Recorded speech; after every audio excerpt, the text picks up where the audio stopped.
안녕하세요. 오늘 저희는 여러분 일상 아주 가까이에 있는 거죠. 바로 플랫폼에 대해 좀 더 깊숙이 들여다보려고 합니다. 아침에 뉴스를 확인하실 때, 또 이동할 때 길 안내 앱 키시고 저녁거리 주문할 때도 그렇고요. 사실 우리는 이미 플랫폼이라는 세상손에서 살고 있다고 해도 과언이 아니죠. 네. 실제로 전 세계 시가총액 상위 10개 기업 중 애플, 마이크로소프트, 구글, 아마존 포함해서 무려 6곳이 플랫폼 기업이라는 사실 혹시 알고 계셨나요? 네, 상담하죠. 국내에서도 쿠팡이나 네이버, 카카오 같은 기업들이 아주 높은 순위를 차지하면서 우리 경제 또 생활에 정말 큰 영향을 미치고 있고요. 그런데 플랫폼이라는 말 자체는 참 귀에 익숙한데 정작 그게 정확히 뭘 의미하는지 또 어떻게 작동하는 건지 좀 막연하게 느껴질 때가 많은 것 같아요. 네, 맞아요. 다들 쓰는 말인데 막상 설명하려면 좀 애매하죠. 그래서 오늘은 저희가 받은 자료, 일장, 플랫폼, 우리는 제대로 알고 있을까? 이 내용을 바탕으로요. 플랫폼의 가장 기본적인 개념부터 시작해서 우리가 흔히 갖는 오해들까지 그 핵심만 좀 쏙쏙 뽑아서 명확하게 정리해드리려고 합니다. 매일 이용하시는 서비스 뒤에 숨겨진 그 원리, 또 중요성을 함께 파헤쳐보면서 플랫폼에 대한 이해를 한 단계 높여보는 그런 시간을 가져보겠습니다. 자, 그럼 한번 제대로 탐구해볼까요? 우선 가장 기본적인 개념부터 확실히 짚고 넘어가야겠죠. 이 자료에 따르면 플랫폼의 본질은 의외로 간단하더라고요. 네, 그렇죠. 2개 이상의 서로 다른 그룹을 연결해주는 역할, 딱 이거예요.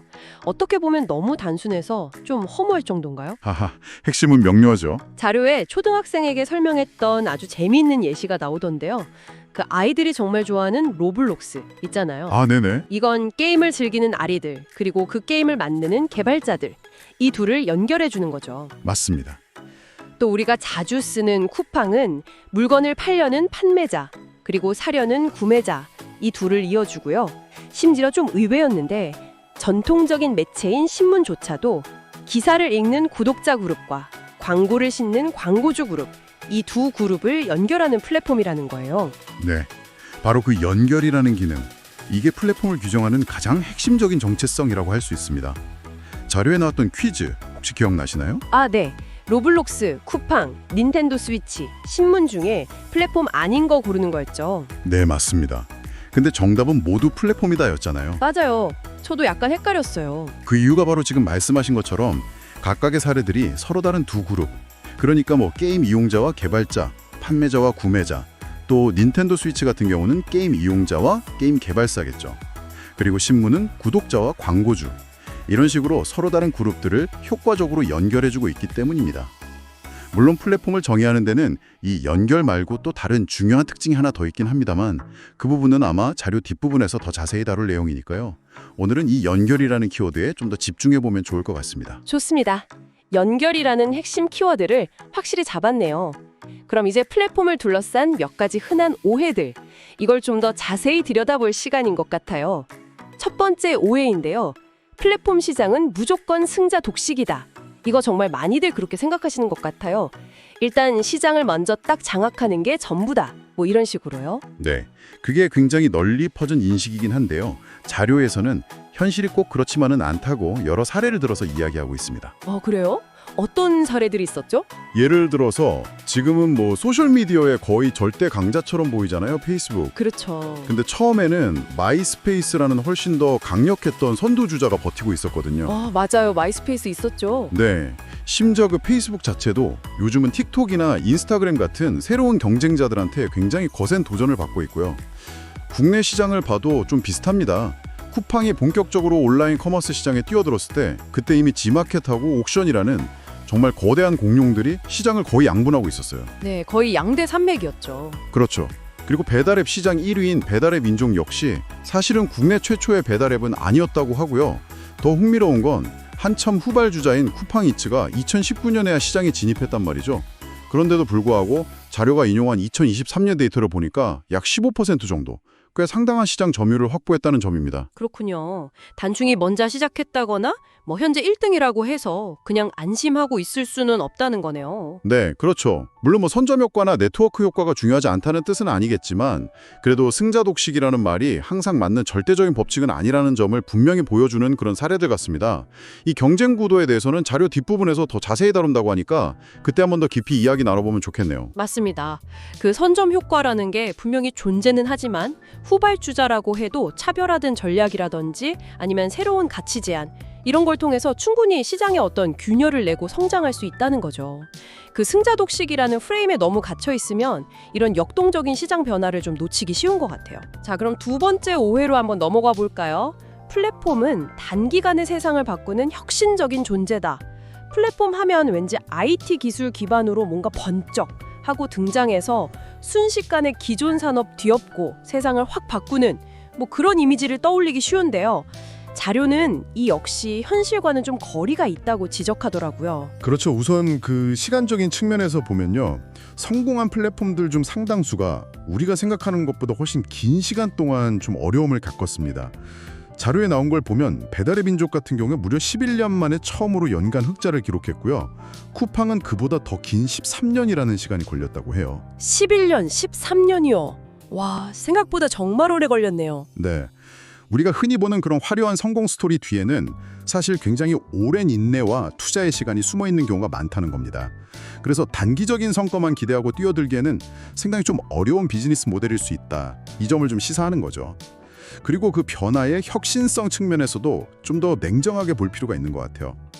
예를 들어서 배달앱, 우리 삶을 매우 편리하게 만들어준 건 사실이죠. 네, 그렇죠. 없으면 안 되죠, 이제. 하지만 본질적으로 보면 과거의 식당들이 전단지 돌려서 소비자랑 직접 연결되려고 했던 거 있잖아요. 아, 네. 집집마다 붙어 있고 그랬죠. 그걸 그냥 온라인 공간으로 옮겨와서 좀 더 효율적으로 중개하는 역할, 거기에 가깝다는 거예요. 결혼정보 회사들도 어떻게 보면 마찬가지죠. 기존의 오프라인에서 이루어지던 중매 서비스를 디지털 플랫폼으로 전환한 것이고요. 아, 듣고 보니 그렇네요.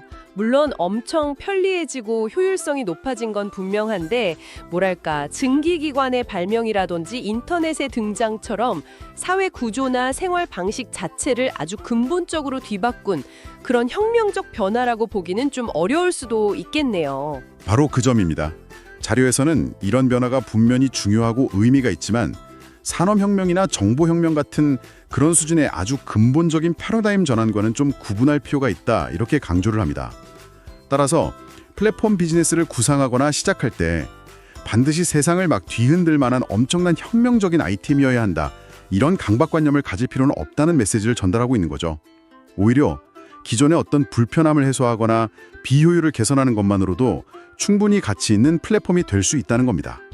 혁명보다는 개선이나 효율화, 여기에 더 가까울 수 있다. 이 지적이 참 흥미롭네요. 어쩌면 플랫폼이라는 게 어느 날 갑자기 하늘에서 뚝 떨어진 완전히 새로운 개념이라기보다는 오히려 과거부터 존재했던 그런 연결 방식이 시대에 맞게 진화해온 결과다. 이렇게 볼 수도 있겠군요. 자료에서도 옛날 오일장이나 신문 같은 것도 넓은 의미의 플랫폼으로 볼 수 있다고 언급하고요. 네, 정확하게 보셨습니다. 플랫폼은 아주 명확한 역사성을 가지고 꾸준히 진화해온 개념이라고 봐야 합니다.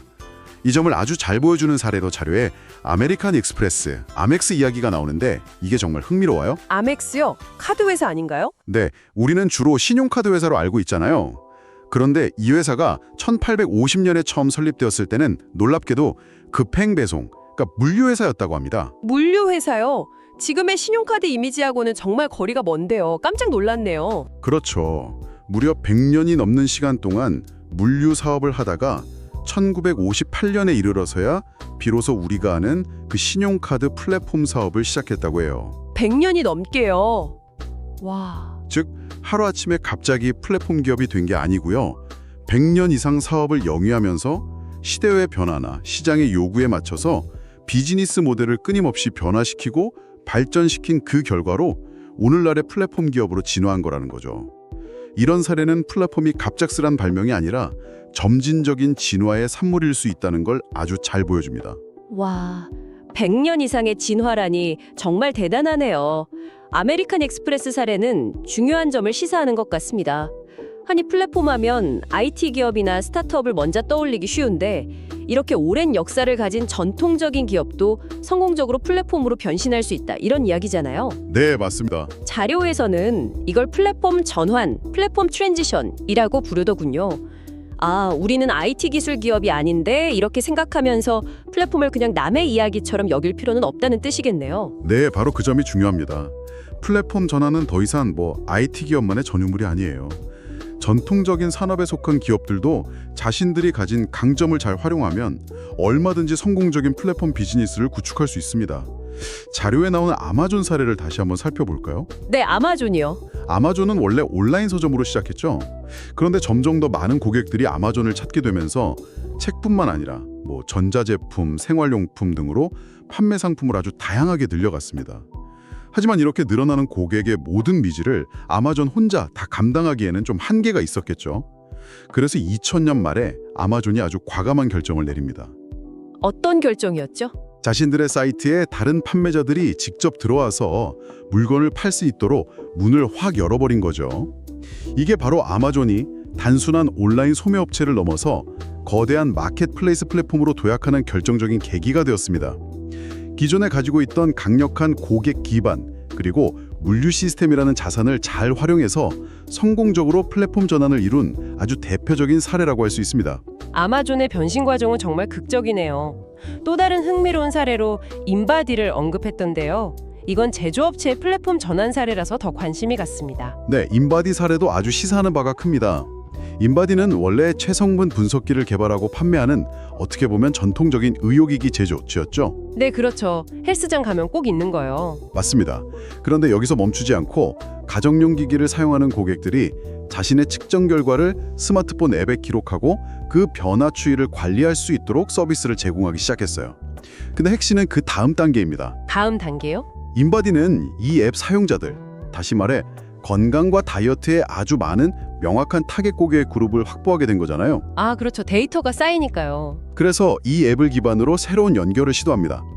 앱 사용자들이 체중 조절에 도움이 되는 건강기능식품이라든지 다이어트 도시락 같은 상품을 구매할 수 있도록 관련 식품 업체들을 앱에 입증시킨 거죠. 아하. 결국 인바디 앱은 단순한 데이터 기록 도구를 넘어서 건강관리라는 공동의 목표를 가진 사용자 그룹과 다이어트 관련 상품 판매자 그룹을 연결하는 일종의 건강관리 플랫폼으로 진화하게 된 겁니다. 와, 정말 똑똑한데요. 그리고 그로부터 얻어지는 데이터, 또 고객과의 관계, 이런 자산을 아주 영리하게 활용해서 새로운 가치를 창출한 플랫폼 전환의 모범 사례라고 할 수 있습니다. 아마존이나 인바디 사례를 통해 보니 이 플랫폼 전환이라는 것이 단순히 그냥 기술을 도입하는 차원을 넘어서는 거네요. 기존 사업의 핵심 자산과 고객 관계를 어떻게 재정해야 하고 또 연결이라는 관점에서 확장할 수 있을지 고민하는 아주 전략적인 움직임이라는 생각이 듭니다. 이건 요즘 많은 기업들의 최대 화두인 디지털 전환, 디지털 트랜스포메이션과도 굉장히 밀접하게 연결되어 보이는데요. 그렇습니다. 사실상 플랫폼 전환은 성공적인 디지털 전환의 매우 중요한 목표이자 어떻게 보면 결과 중 하나라고 볼 수 있습니다.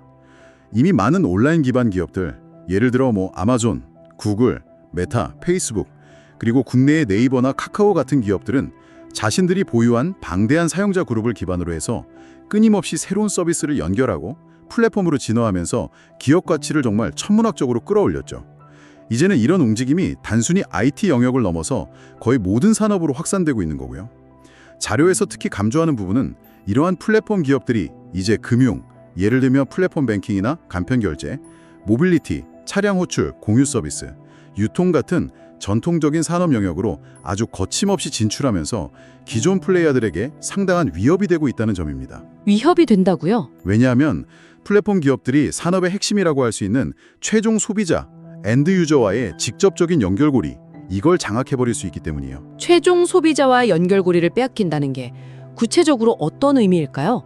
좀 더 설명해 주실 수 있나요? 예를 들어서 카카오 택시 같은 차량 호출 플랫폼이나 소카 같은 차량 공유 플랫폼이 점점 더 대중화되면 사람들은 점점 자동차를 소유하기보다는 그냥 필요할 때 서비스로 이용하는 것을 선호하게 될 수 있잖아요.